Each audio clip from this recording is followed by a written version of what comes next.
Chapter 761, The Blessings Festival. Beside a segment of the old city wall, now merely a relic for admiration, Lumien's gaze passed between the tall and short gray-white stone buildings and landed on a majestic temple standing near the mountain range. It towered 30 meters high, made up of several turrets, reminiscent of an ancient war fortress left over from bygone eras. At this moment, influenced by both the mountains and the clouds, the near-noon sunlight cast a dim hue, cloaking the grand temple in a dusk-like veil. Is that a temple of the god of combat? Lumien didn't turn his head as he asked the Knight of Swords beside him. The god of combat church was the only state religion of the Faesac Empire, but following their defeat in the war a few years ago, the Evernight Goddess Church had gained a certain right to preach within the empire, although they seemed unenthusiastic about this role. The Knight of Swords replied succinctly, "It's a cathedral." Not a temple, but a cathedral? True to the Phaeacians, who suffer from a fascination with enormity, and their taste is not bad. For some reason, Lumien suddenly recalled a phrase he had heard at the Curly-Haired Baboons Research Society: "More is beautiful, bigger is better." He then asked, "Is this a Faesac colony?"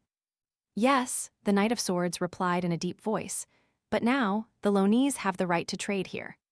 Lumien nodded slightly, saying nothing further as he followed the road into Raklev City. Along the way, it was easy for him to distinguish people from different countries among the crowd. The Phaeacians, tall in stature men typically over 6 feet 3 inches, women nearly 6 feet matched Lumien's stereotype of them, descendants of giants, even including many half-giants. Their dressing tended to be casual, with either unbuttoned jackets or no jackets at all. The Lonese, predominantly with black hair, cared much about their appearance, always impeccably dressed. The ladies favored round-brimmed bonnets and carried sun-blocking parasols, while the gentlemen were decked out in top hats and carried canes. The locals of Raklev were darker-skinned and wiry. The men often wore durable canvas work clothes, and the women dressed for labor, with only a few in brightly colored dresses, herding cattle, sheep, and horses. Lumien watched a dwarf horse and several long-haired cattle pass by, spotting a local man in a dark red robe with a stark white skull topped with a wool-knit gray and white hat on his head. "Is this the remnant of death worship you mentioned in the local customs?" Lumien didn't choose his path deliberately, but followed his instincts.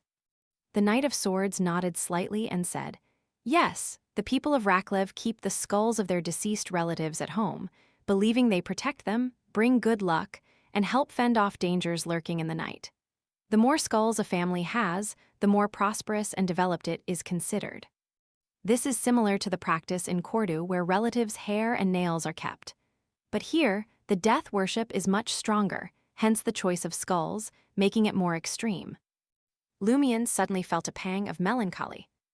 The Knight of Swords continued, "Some even make amulets from the skulls of their deceased kin to carry with them at all times. What you saw earlier was just such a case. During the annual Blessing Festival, all the locals in Raklev take the skulls from their homes into the streets, dress them solemnly, and join in the revelry and prayers together." "Blessing Festival?" Lumien perked up, asking with gravity. Having experienced Lent, Sea Prayer Festival, and Dream Festival, he felt like he had developed a sort of festival-induced PTSD, with a headache starting whenever he heard of another special day. Oxido, a shaman king of the Rose School of Thought and a key follower of the primordial moon, couldn't be staying in Raklev just for the Blessing Festival, could he? The Knight of Swords responded somberly, "The Blessing Festival has long since passed. It was in November last year, more than a month before the Dream Festival." "You know about the Dream Festival?" Lumien first breathed a sigh of relief, then asked anxiously, "Did Oxido first appear in the Raklev area before or after the Blessing Festival?" The Knight of Swords thought for a moment before replying, "Before." "So during the Blessing Festival, he was likely still in the Raklev area." Lumien furrowed his brow slightly. "That seems to be the case," the Knight of Swords answered, very cautiously.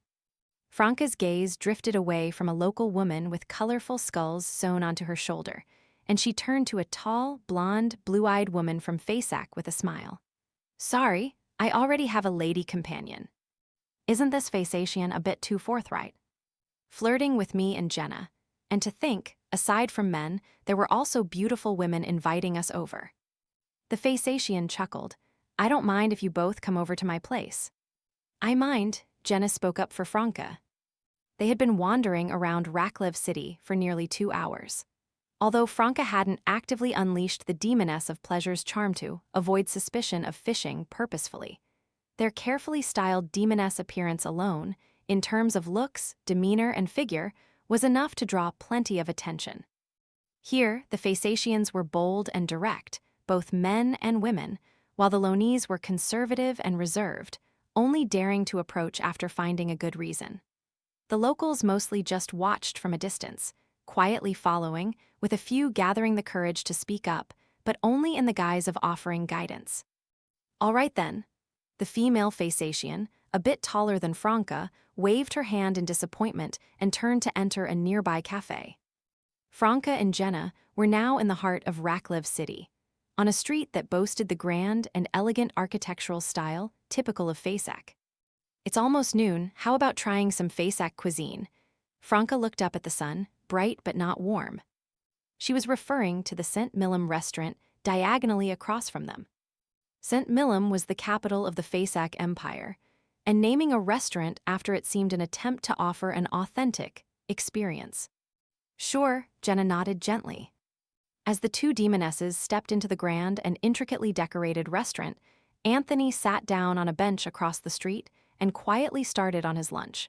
A corn tortilla wrapped around beef and lamb, seasoned with various spices. Lumian walked with Ludwig and Lugano until they reached the temple-like Holy Lake Cathedral. But once they truly entered the city, the Knight of Swords, Merrick, disappeared. However, Lumian's instincts told him that this minor arcana card holder was still nearby. Feeling anything unusual, Lumian inquired of Ludwig. No, Ludwig shook his head. Lumian then turned to Lugano. What about you? Me, Lugano looked baffled. Isn't it Ludwig's job to locate people? What does this have to do with me? Do you sense anything unusual? Lumian calmly repeated the question. For some reason, Lugano felt that his employer had become more approachable lately, so he honestly replied, no. Gurgle, gurgle, a strange noise sounded next to both him and Lumian. Both turned their gaze to Ludwig. Touching his stomach, Ludwig looked eager and said, It's time for lunch. All right, Lumian agreed readily. His philosophy was to never let a child go hungry, especially since the starving child might resort to cannibalism. He looked around and pointed towards a bustling street to the northwest of Holy Lake Square. There seemed to be quite a few restaurants there. This time, Ludwig didn't need Lugano's hand-holding. He scampered ahead with short strides, while Lumian followed at a leisurely pace, and Lugano trailed close behind. The street bore a very typical Faceak characteristic, complete with trees and benches, resembling a streetscape in the northern continent countries. Lumian glanced around briefly and pointed with his chin to St. Millum restaurant not far away. Let's try some Faceak cuisine. Okay, Ludwig wiped his mouth. Suddenly, his eager expression turned to confusion, and his head moved left and right as if searching for something. Lumian noticed this unusual behavior. Why, want an ice cream too? He teased Ludwig. Imitating Lugano's usual demeanor, Ludwig pressed his voice down and said, I think I sense that child from the body, but it's vague. Sense the bird-clawed baby? Lumian looked around. There were no other children in sight, just Faceatians and locals, with a few from Lone scattered among them. There weren't even any pregnant women around. Then Ludwig added, I can't sense it anymore. Had it moved beyond a 30-meter range, Lumian thoughtfully withdrew his gaze.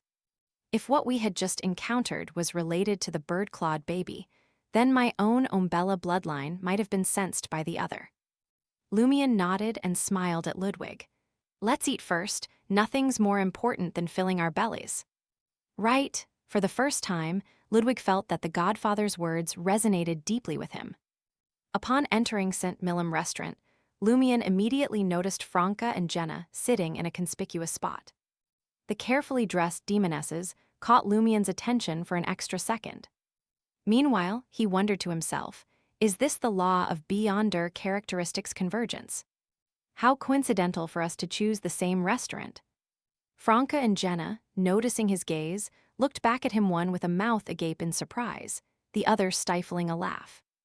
They quickly composed themselves and turned their attention back to the beet soup in front of them. With the waiter's guidance, Lumian, Ludwig, and Lugano took a seat in the corner. "Sir, what would you like to order?" The waiter offered a menu designed like a book. Lumian glanced at it, chose not to browse through, and simply said, "One set of everything but the drinks."